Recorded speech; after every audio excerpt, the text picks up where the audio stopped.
es Dios, siempre fiel. Puso canto nuevo en mi corazón. Bueno es Dios, siempre fiel. En la oscuridad brillará su amor. Bueno es Dios, siempre fiel. Si tú vas por el valle y hay sombras alrededor, di adiós al temor, pues seguro en él estás. Prometió nunca dejarte ni abandonarte, y él no mentirá. Bueno es Dios, siempre fiel. Puso un canto nuevo en mi corazón. Buenos días, hermanos, nos encontramos otra vez más en la reunión. Vamos a tener un pequeño momento de oración para dar la apertura. Oramos. Padre Santo que estás en los cielos, Señor, te agradecemos porque una vez más tú nos permites reunirnos aquí en tu casa, Padre, aunque a través de otro medio, a tu iglesia, Padre, para escuchar de tu palabra, para alabarte. Te pedimos que este momento sea de bendición para nosotros y que cada uno de nosotros podamos incorporar lo que el hermano hoy trae para nosotros. Que lo que Dios puso en su corazón y que sea de bendición para nosotros y que cada uno pueda ser mi palabra viviente de este mensaje, Padre. Te agradecemos por todo, te encomendamos cada momento como la reunión, de toda la reunión. Amén. En este momento vamos a tener un pequeño bloque de alabanza y luego continuamos directamente con el mensaje, a cargo de Francisco, que nos va a estar hablando sobre Eliseo y Naamán. Los dejo con los músicos. Buenos días, hermanos. Vamos a dar comienzo a esta parte en la que vamos a estar alabando a nuestro Dios, y en este primer día de la semana, día de recordación, día en el que nos dice la palabra que y perseveraban en la doctrina de los apóstoles, en la comunión unos con otros y en el partimiento del pan y en las oraciones. Hechos 2:42. Qué bueno es poder tener este tiempo en el que no solo vamos a poder estar cantándole, sino alabando y adorando su nombre. Vamos a comenzar cantando En aquella cruz, esta canción.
Este mismo Dios es el mismo Dios que estuvo al control de cada detalle de la vida de su Hijo.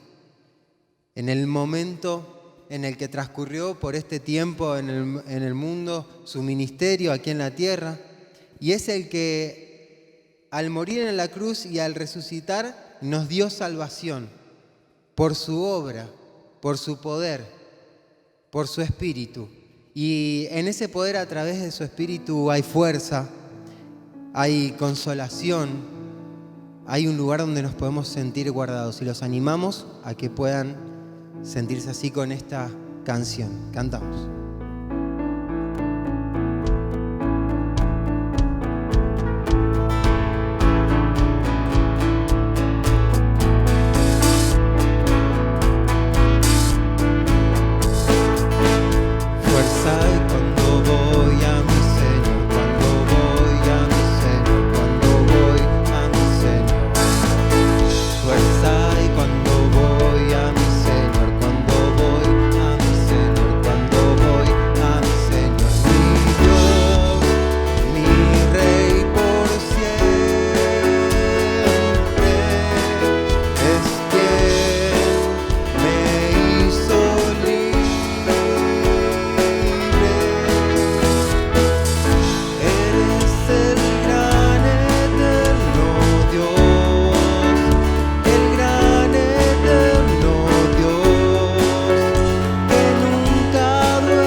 La siguiente canción tiene que ver con la fe.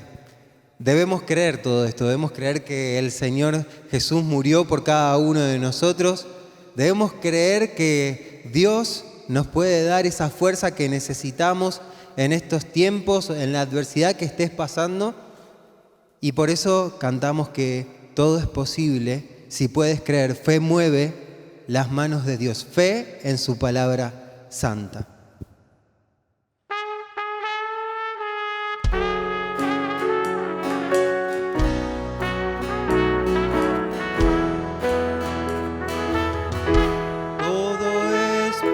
Si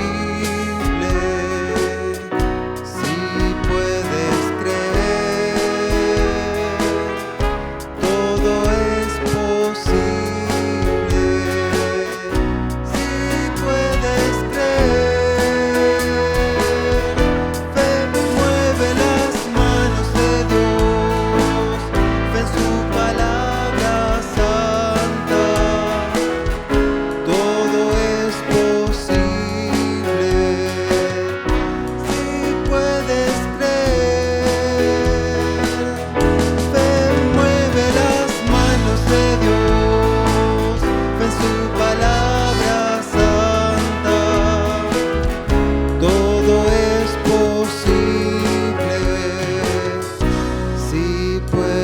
puedes creer.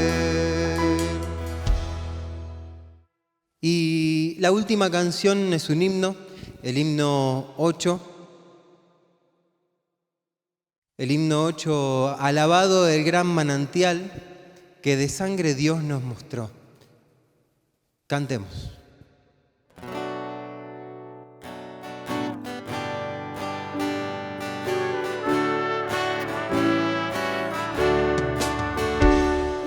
Alabado el gran manantial que de sangre Dios nos mostró. Alabado el Rey que murió, su pasión nos libra del mal. Lejos del redil de mi dueño, vime pecador perdido y vi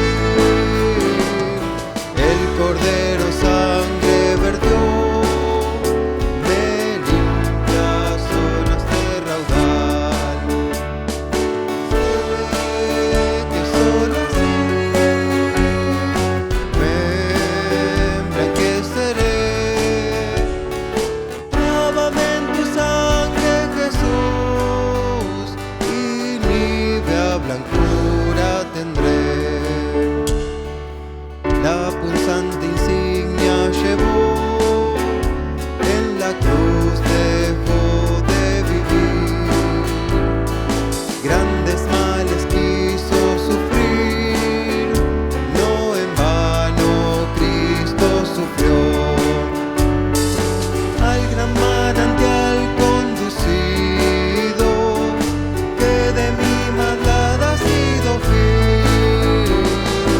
Lávame, le pude decir, y nívea blancura me dio. Sé que solo así me emblanqueceré. Lávame en tu sangre, Jesús, y nívea blancura tendré.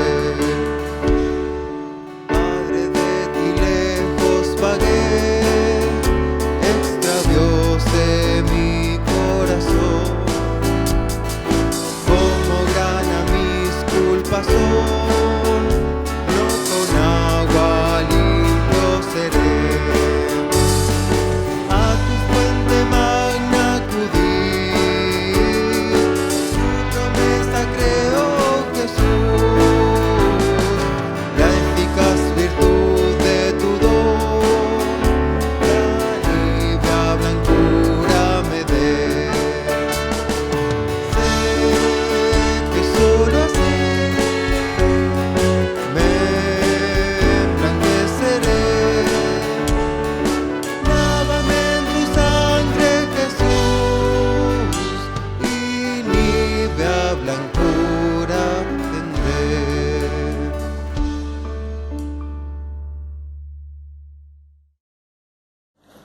Muy buenos días, queridos hermanos.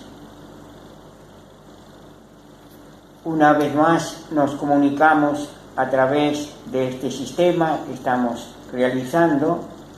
Quiero mandarles un saludo cordial a todos los hermanos, un abrazo a cada uno de vosotros en esta mañana.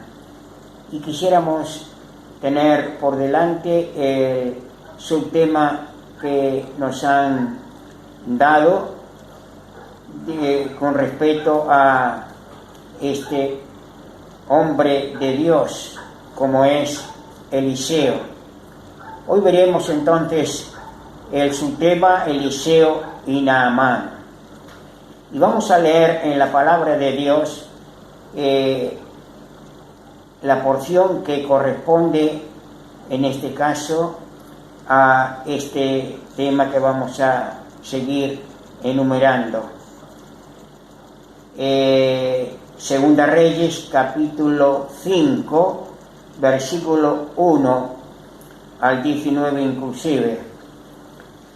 Y dice allí la palabra de Dios: Naamán, general del ejército del rey de Siria, Era varón grande delante de su Señor y lo tenía en alta estima porque por medio de él había dado Jehová salvación a Siria. Era este hombre valeroso en extremo, pero leproso. Y de Siria habían salido bandas armadas y habían llevado cautiva de la tierra de Israel a una muchacha, la cual servía a la mujer de Naamán. Esta dijo a su señora: si rogase mi señor al profeta que está en Samaria, él lo sanaría de su lepra.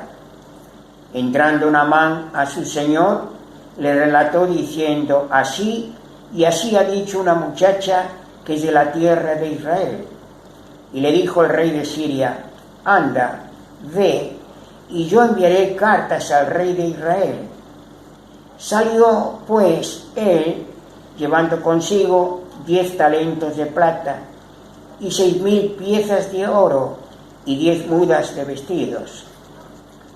Tomó también cartas para el rey de Israel que decían así: cuando lleguen a ti estas cartas, sabe por ellas que yo envío a ti mi siervo Naamán para que le sanes de su lepra. Luego que el rey de Israel leyó las cartas, rasgó sus vestidos y dijo: ¿soy yo Dios que mate y dé vida, para que éste envíe a mí a que sane un hombre de su lepra? Considerad ahora y ved cómo busca ocasión contra mí. Cuando Eliseo, el varón de Dios, oyó que el rey de Israel había rasgado sus vestidos, envió a decir al rey: ¿por qué me has rasgado tus vestidos? Venga ahora a mí y sabrá que hay profeta en Israel. Y vino Naamán con sus caballos y con su carro y se paró a las puertas de la casa de Eliseo. Entonces Eliseo le envió un mensajero diciendo: ve y lávate 7 veces en el Jordán, y tu carne se restaurará y serás limpio. Y Naamán se fue enojado, diciendo: he aquí, yo decía para mí, saldrá él luego, y estando en pie invocará el nombre de Jehová su Dios, y alzará su mano y tocará el lugar y sanará la lepra. Habana y Farfar, ríos de Damasco, ¿no son mejores que todas las aguas de Israel? Si me lavare en ellas, ¿no seré también limpio? Y se volvió y se fue enojado.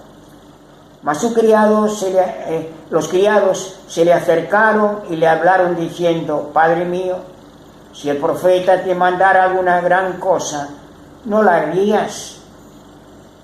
¿Cuánto más diciéndote: lávate y serás limpio? Él entonces descendió y se zambulló 7 veces en el Jordán, conforme a la palabra del varón de Dios. Y su carne se volvió como la carne de un niño, y quedó limpio. Y volvió al varón de Dios, él y toda su compañía, y se puso delante de él, y dijo: he aquí ahora que no conozco que hay un Dios en toda la tierra. He aquí ahora conozco que no hay Dios en toda la tierra, sino en Israel. Te ruego que recibas algún presente de tu siervo. Mas él dijo: vive Jehová, en cuya presencia estoy, que no lo aceptaré. Y le instaba a que aceptara alguna cosa, pero él no quiso. Entonces Naamán dijo: te ruego, pues, de esta tierra no se dará a tu siervo la carga de un par de mulas, porque de aquí en adelante tu siervo no sacrificará holocausto, ni ofrecerá sacrificio a otros dioses, sino a Jehová. Y esto perdone Jehová a tu siervo, que cuando mi señor el rey entrare en el templo de Rimón para adorar en él, y se apoyare sobre mi brazo, si yo también me inclinaré en el templo de Rimón cuando haga tal, Jehová perdone en esto a tu siervo. Y él le dijo, ve en paz. Se fue, pues, y caminó como media legua de tierra. Hasta aquí nomás la palabra del Señor. Si quieren seguir leyendo el capítulo, pueden hacerlo ustedes personalmente. Hasta aquí Eliseo ha sido el ministro de la gracia de Dios en medio de Israel. Ahora va a ser un canal de bendición para un extranjero. La gracia se extiende a un hombre de los gentiles. El poder había sido transferido a los gentiles y una muchacha de Israel había sido hecha cautiva. Durante este periodo, Dios usa la gracia para con el gentil. En Naamán vemos a un hombre en su mejor estado. Socialmente era varón grande, dice la Escritura. Profesionalmente era un hombre exitoso. Y personalmente era un hombre valeroso. Tal era Naamán a los ojos del mundo. No obstante, aquel que tiene el favor del rey y aparece como héroe nacional es declarado leproso por Dios. La lepra es una adecuada figura del pecado bajo dos aspectos. Primero, el lado repulsivo de la enfermedad. Habla del carácter contaminante del pecado que hace al hombre pecador por naturaleza. Segundo, la incurabilidad de la enfermedad y presenta la irremediable condición a la cual el pecado lo reduce. Como hombres caídos, somos no solamente pecadores por naturaleza, sino también incapaces de cambiar nuestro estado. Para ser bendecidos, dependemos de la gracia de Dios. La palabra dice en Efesios 2, 8, 9, porque por gracia sois salvos por medio de la fe. Y esto no de vosotros, pues es don de Dios, no por obras para que nadie se gloríe. Así la enfermedad de Naamán, vinculada a su condición irremediable, lo hacía un objeto propio de la gracia y la misericordia soberana de Dios.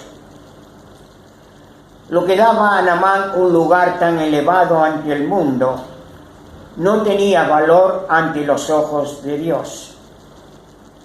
El Señor, que en Lucas 4:27 cita a Naamán como ilustración de la gracia que alcanza un hombre, no dice que en ese tiempo que había muchos grandes hombres, hombres honorables, ni hombres valerosos.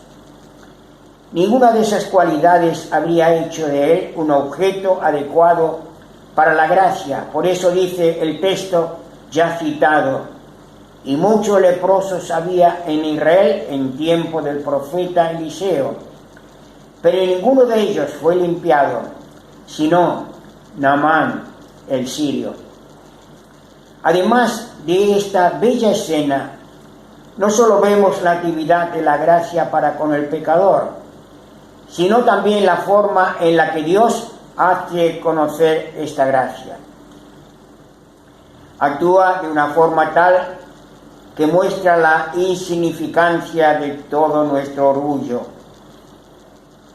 Como leemos en 1 Corintios 1:27, lo necio del mundo escogió Dios para avergonzar a los sabios, y lo débil del mundo escogió Dios para avergonzar a lo fuerte, y lo vil del mundo y lo menospreciado escogió Dios, y lo que no es, a fin de que nadie se jacte en su presencia. De acuerdo con estos caminos de Dios, pasamos directamente a un varón grande, a una muchacha lejos de los suyos, en un país extranjero y en humilde posición de sierva de la mujer de Naamán. Dios va a bendecir a aquel que, a los ojos del mundo, es un hombre grande y, por eso, va a servirse en esta obra de gracia de una muchacha. Pero, si bien su posición en el mundo era insignificante, aunque fuera pequeña, su fe era grande. Puesto que puede decir en el versículo 3, si rogase mi señora al profeta que está en Samaria, él lo sanaría de su lepra. Habla como alguien que conoce el poder curativo de la gracia. Naamán, como ya se ha dicho, podía sentir su mal. La muchacha conocía el remedio.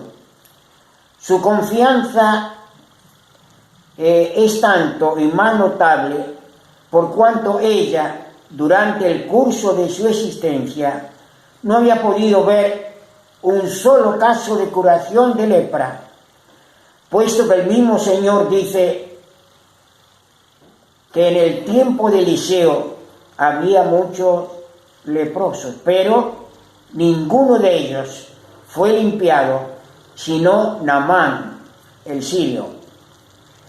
Las palabras de la muchacha producen efecto. Despiertan en el corazón de Naamán el deseo de ser curado, pero el hombre natural no puede entender los caminos de la gracia. Lleno de sus propios pensamientos, no presta mucha atención a las palabras de la muchacha. Ella, con su conocimiento de la gracia y el poder de Dios, habla del profeta que está en Samaria. Él, siguiendo sus pensamientos naturales, se vuelve hacia el rey de Siria, creyendo que la tal deseada bendición puede obtenerse a través de los grandes de la tierra, mediante el pago de una gran cantidad de dinero. Permítame hacer un breve paréntesis y contar una anécdota. Se dice que cierta vez un joven discípulo del famoso Miguel Ángel se propone asombrar a su maestro con una obra. Trabajó largo tiempo con su cincel en el duro mármol hasta que, orgulloso, vio tallado en la piedra un blanco ángel con sus alas extendidas. Hizo llamar al maestro mientras él permaneció oculto para poder observar su admiración y escuchar sus elogios. Cuán grande fue su sorpresa cuando, al llegar Miguel Ángel y ver la obra, exclamó: ¡qué lástima!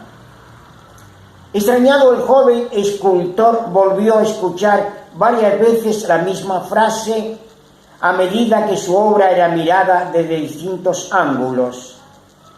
Al fin, desilusionado, salió de su escondite y preguntó al genio la razón de sus exclamaciones, a lo que Miguel Ángel respondió: es maravilloso, pero qué lástima.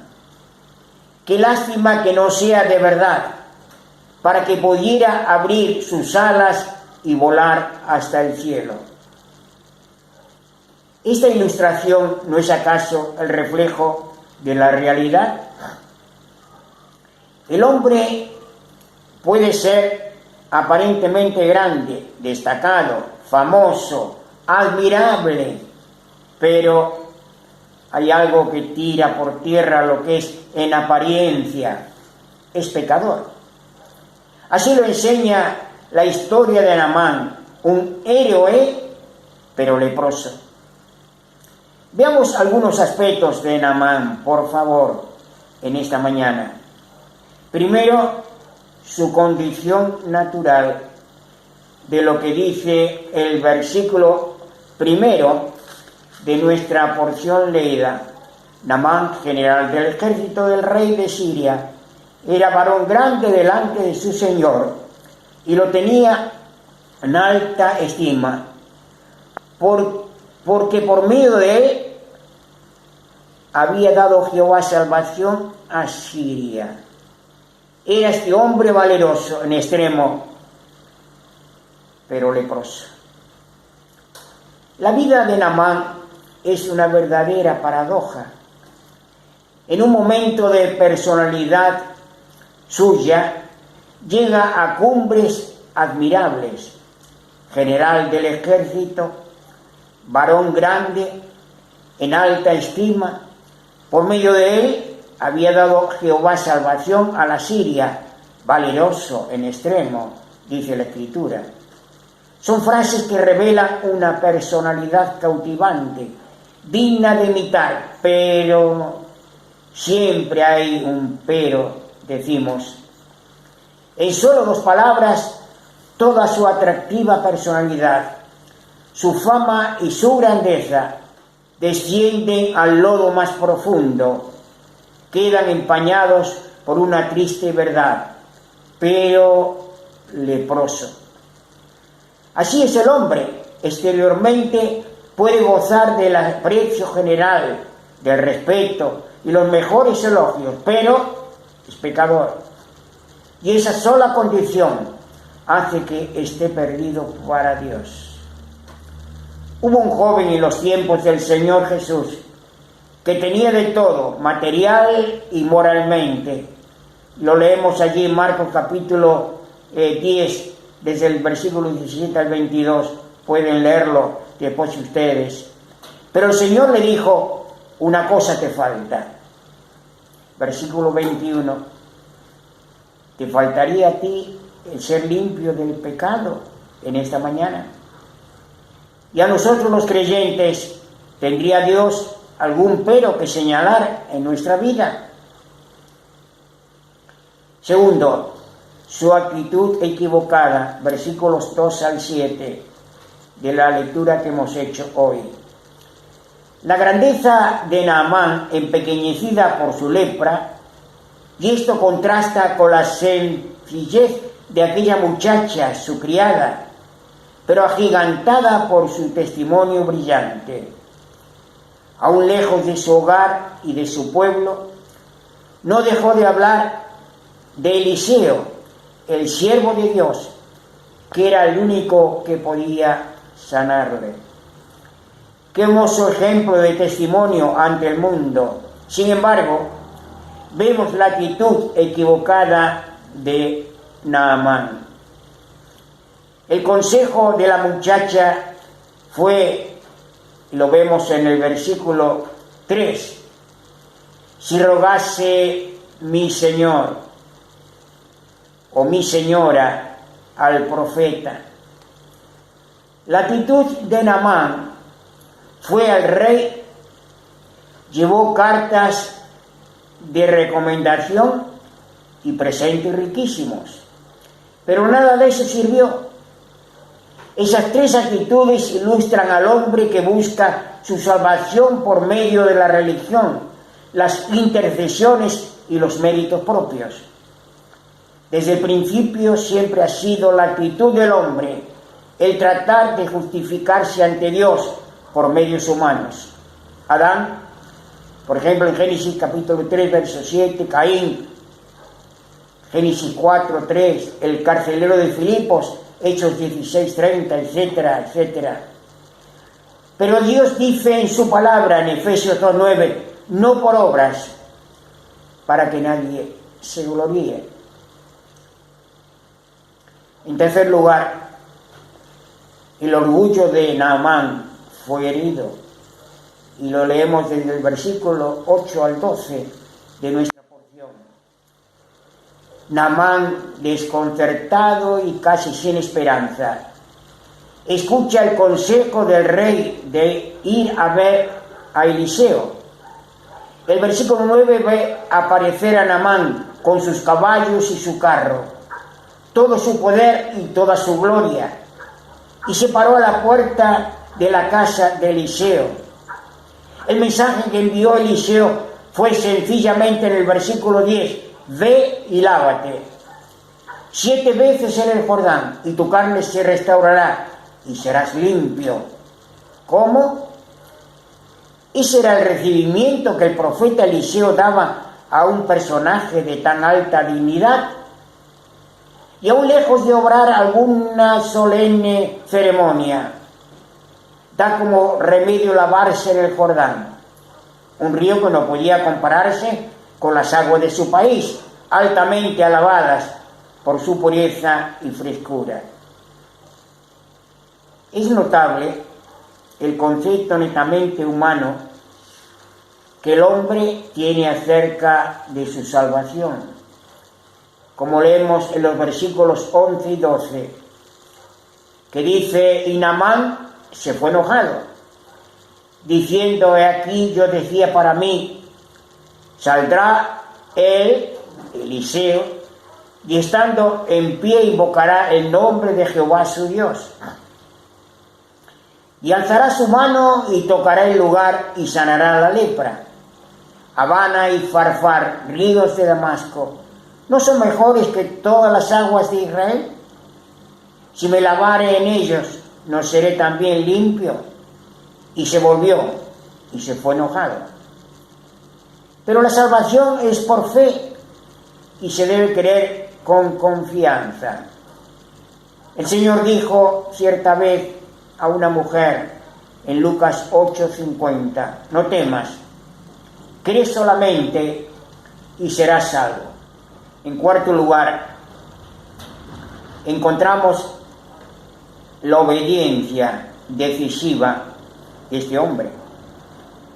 Miren, hay 3 clases de siervos en este pasaje que hemos leído y 3 actitudes diferentes.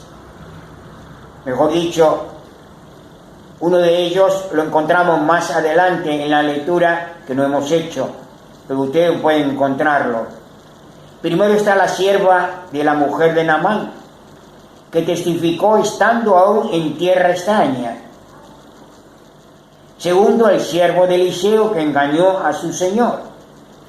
Y tercero, los siervos de Naamán, que lo aconsejaron a que se lavara en el río, obedeciendo al profeta Eliseo.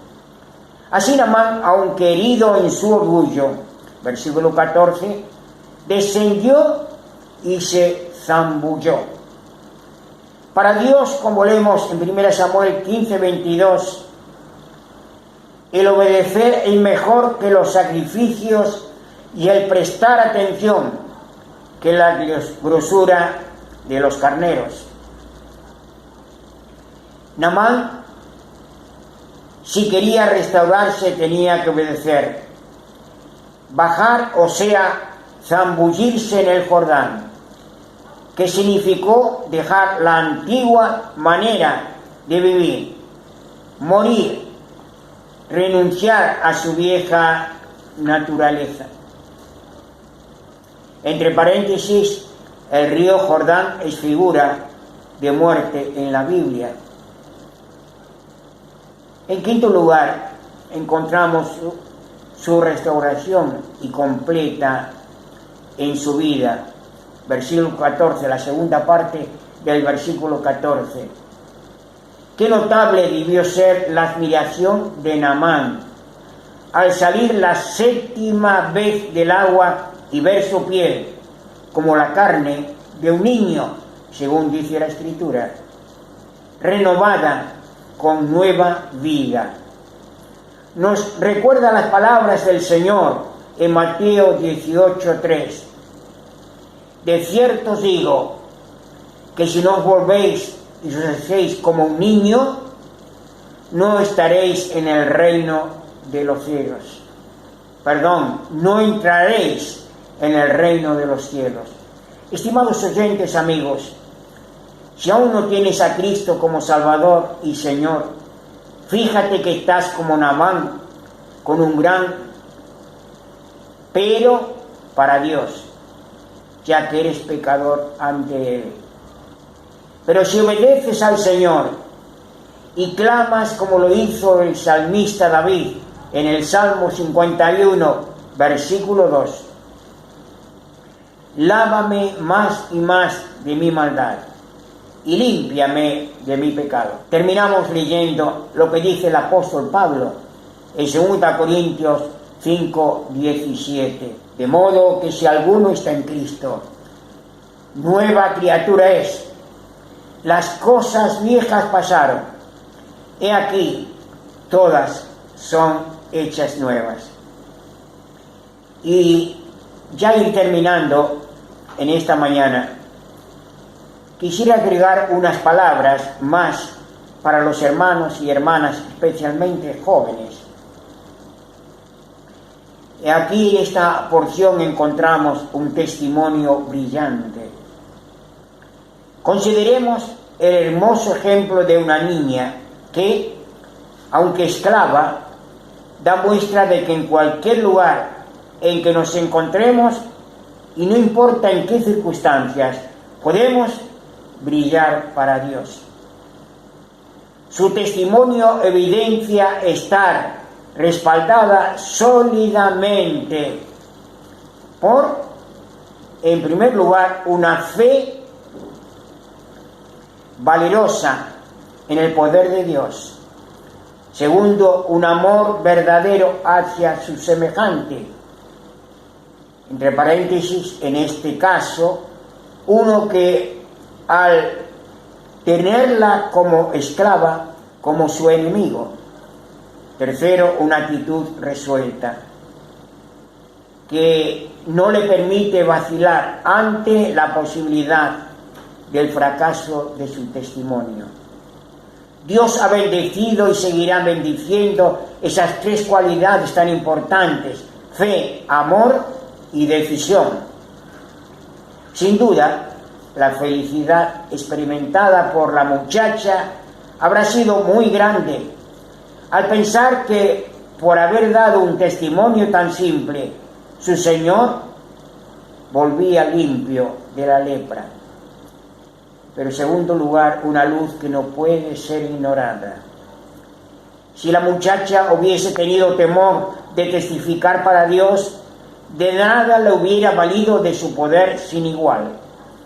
Pero ella no escondió la luz, no la puso debajo de la mesa, sino que dio un testimonio con claridad y valor. El Señor Jesús dijo en cierta ocasión: así alumbre vuestra luz delante de los hombres. La razón de que esta niña pudo brillar para Dios radicaba que ella misma había recibido primeramente la luz. No podemos guiar a otros, hermanos, si no hemos sido antes guiados nosotros mismos. El Señor dijo en Juan 8:12: yo soy la luz del mundo. El que me sigue no andará en tinieblas, sino que tendrá la luz de la vida.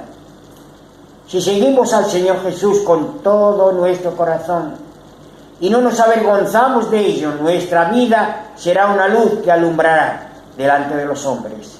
No prestemos nuestros oídos a oír cosas malas, que nuestros ojos no lean lo que no nos conviene. No dejemos en nuestras manos hacer lo malo. Seamos fieles al Señor y a los que nos rodean. Tendrán que recibir por fuerza la luz clara de nuestro testimonio. Y si alguno es ganado para el Señor, por ello, nuestro voto será grande y nuestro galardón será eterno. Que el Señor bendiga su palabra en cada una de nuestras vidas y corazones.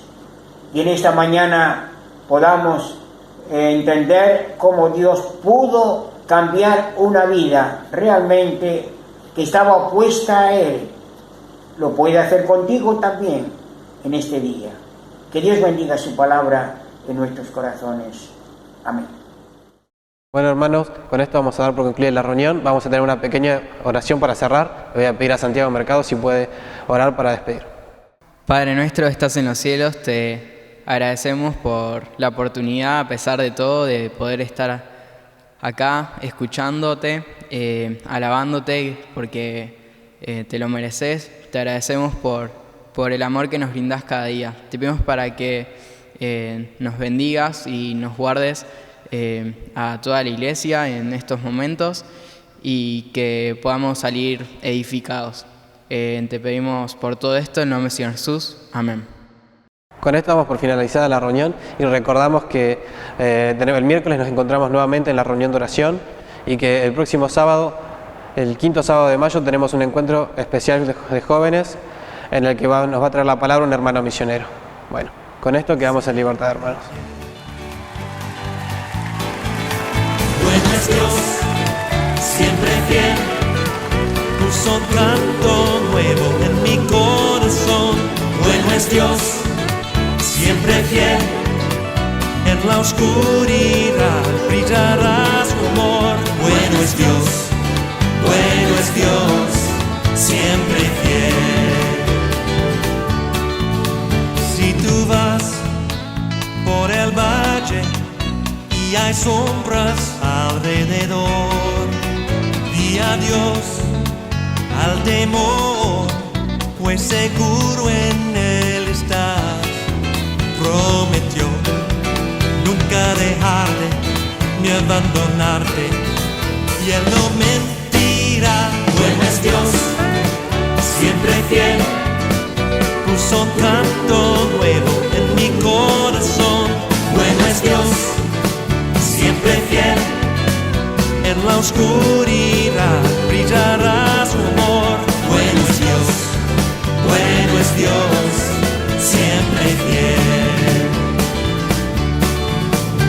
Y aun sin merecerle, su sangre derramó por mí, me llenó de su presencia y ahora puedo compartir que su amor nunca termina y su favor siempre me dará. Bueno es Dios, siempre fiel, puso un canto nuevo en mi corazón. Bueno es Dios, siempre fiel, en la oscuridad brillará su amor. Bueno es Dios, siempre fiel. No puedo entender tus planes para mí, mi dueño eres tú, y por la fe veo claramente que bueno es Dios, siempre fiel, puso un canto nuevo en mi corazón. Bueno es Dios, siempre fiel, en la oscuridad brillará su amor. Bueno es Dios, siempre fiel.